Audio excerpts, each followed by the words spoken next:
And right now, our friend Fred Marple is going to join us on the program. He's got a couple of dates set up over in Peterborough where he's going to help folks understand New Englanders a little bit better. His book, just released, published by Islandport Press, is called Welcome to Frost Heaves. Fred Marple on the program this morning. Fred, glad that you could be here with us. How's your summer going?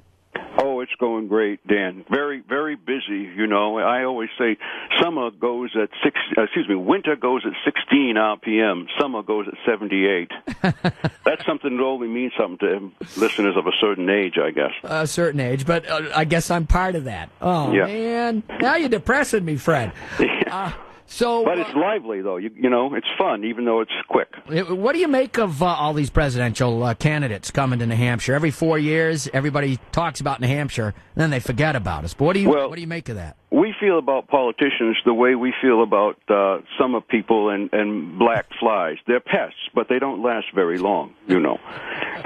Plus, the thing is, and also we make money off the politicians and the summer people. We don't make money off the black flies, so they got that to their advantage, I guess. Oh, with the exception of selling bug spray. That too, yeah. What do you think of Donald Trump? Oh, my goodness.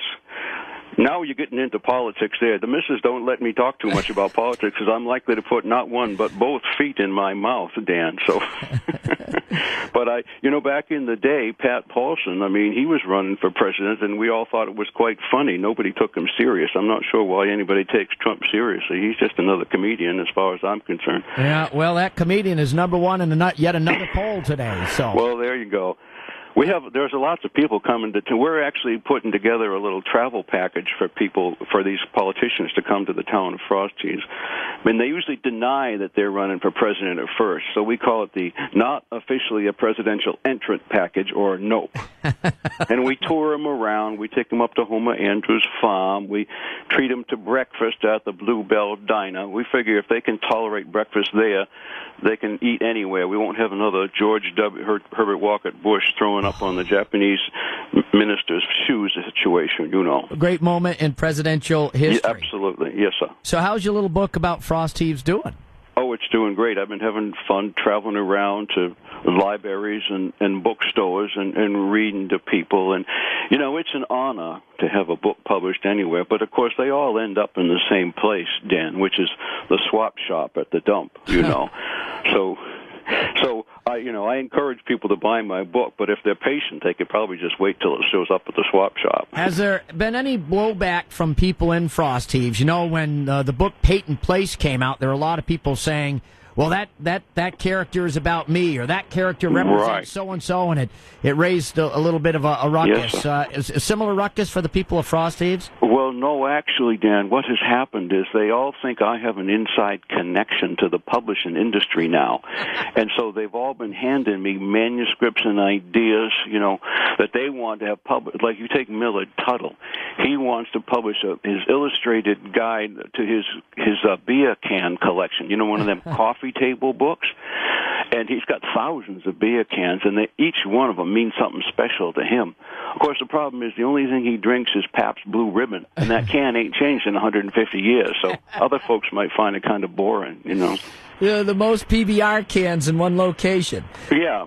And then the ladies at the church cookbook, they got the church cookbook that they think would be an international bestseller. The problem there is it's got 5 recipes for meatloaf, and they're all basically the same. And this is not pâté de foie gras we're talking about, you know. Yeah. So that's what's mainly been happening. Everybody thinks that I got an inside connection now, which, of course, I don't. Do you ever have a comment about, because you've lived around here for a long time in New Hampshire, yes, sir, how the weather is kind of changed? They talk about climate change, and there's global warming, and the maple trees aren't producing the sap, and what it's done to the ski industry. Do you have any thoughts about global warming or climate change of the weather here? Well, you know, I mean, back in the day, Dan, it was like a blizzard. You know, a blizzard was like, well, so what? It's snow. You live in New England. You know, these days, you know, in the winter, you listen to the radio or TV, and when there's a snowstorm, you think it was Armageddon, for Pete's sakes. You know, everybody got to rush out. So I've actually suggested a new medication for winter storm panic disorder, and this would be called Stormalax. You take Stormalax with a glass of wine, and you won't worry at all about winter anymore, or climate change, or anything else for that matter. Yankee humorist Fred Marple is our guest. His book is called Welcome to Frost Heaves. But you're kind of doing a road show here. Tell us about a guide to New England. This Saturday, the 18th, and July 25th, another Saturday, at the Monadnock Center for History and Culture. What do you think of that, Fred? Your culture now. Well, we pass as culture in this area. I've been traveling around telling stories about Frost Heaves for years, and it occurred to me that I should put all these things together into a kind of a show, so we're going to talk about the way Yankees dress. In New England, flannel is our major fashion statement. In fact, it's probably our only fashion statement, really. And also, we're the only place in the country where we love old clothes. If something ain't 20 years old, it ain't really earned its stripes yet, In other parts of the country, somebody come up to you and say, "Oh, I love that sweater you're wearing," and the person will say, "Well, thank you, darling." But in New England, somebody says, "I love that sweater you're wearing," and you'll say, "I got it for $1 at the thrift shop." and we're proud of the fact that we only paid $1 for it, So we talk about dress and the things we eat and the way we behave here in New England. What about the people? When I'm not in town, when I'm someplace else, and we talk about New England, we have a reputation, you can't get there from here. We're stodgy. We're way too frugal. Some people say that we're mean, we're impolite, especially in New Hampshire, maybe versus Maine, where they, at least in the touristy areas, they seem to welcome everybody. But what about the people and the whole idea that we're just codgy, stodgy, and not all that friendly? Well, it's true. Basically, Dan. I mean, we are trying to fight that here in Frost Heaves, But yeah, we do tend to be cheapskates. I mean, your typical Yankee, if he does go away somewhere and stays in one of them fancy hotels that has them little bottles of shampoo and conditioner in the bathroom, we'll take those home with him. And Yankees have been known to use like a tea bag. You got to get at least 2 or 3 cups out of each tea bag. You only get 1 cup. That's a sin, I know people who do that. Well, of course, because they're Yankees. Tea bags. They're Yankees, Dan. And then, here's another classic Yankee thing. This is mostly men and women arguing about when to turn the heat on in the fall.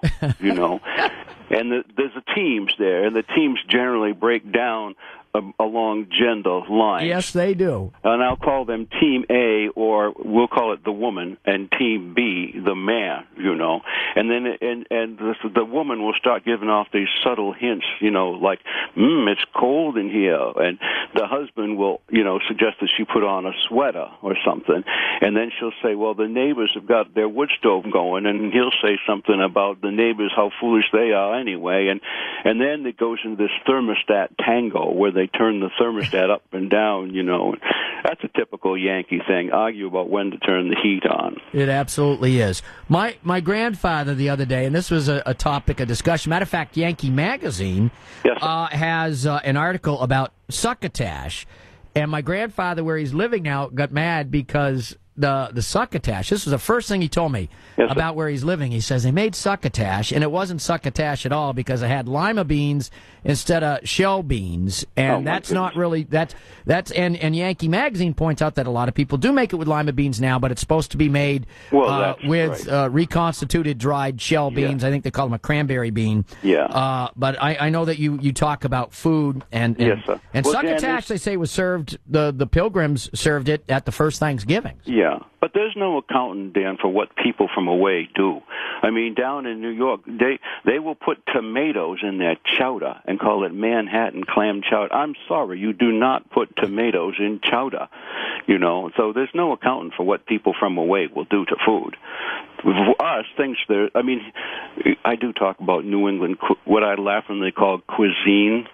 But, our cuisine centers around baked beans. What does that tell you? Yankee humorist Fred Marple. A guide to New England this Saturday, the 18th and July 25th, over at the Monadnock Center for History and Culture, 19 Grove Street in Peterborough. That's right.